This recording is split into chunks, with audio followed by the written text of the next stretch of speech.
সঙ্গীতশিল্পী ও গান বাংলা টিভির চেয়ারম্যান কৌশিক হোসেন তাপসকে গ্রেপ্তার ও কারাগারে প্রেরণ।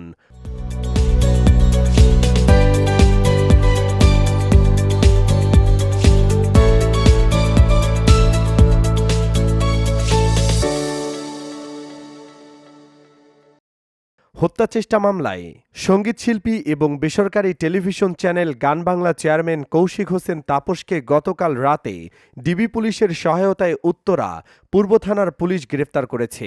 জানা যায়, রাত 12টার পর ঢাকার ভাটারা থানার অধীনে অবস্থিত গান বাংলা চ্যানেল অফিসের সামনে থেকে তাকে গ্রেফতার করা হয়।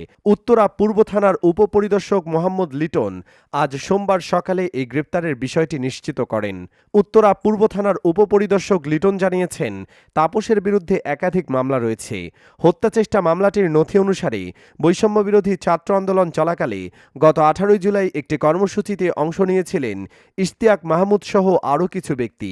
এই কর্মসূচি চলাকালে আজমপুরের নওয়াব হাবিবুল্লাহ হাই স্কুলের সামনে আওয়ামী লীগ, যুবলীগ এবং ছাত্রলীগের নেতাকর্মীরা হামলা চালায় ও গুলিবর্ষণ করে।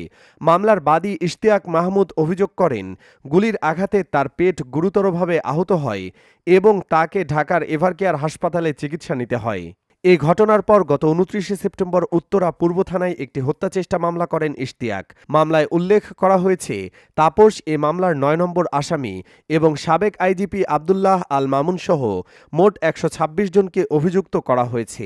এর আগে গত 5 আগস্ট গান বাংলা চ্যানেলের পক্ষ থেকে দাবি করা হয় যে রাজধানীর প্রগতি সরণিতে অবস্থিত তাদের অফিস ভবনে হামলা চালানো হয়েছিল।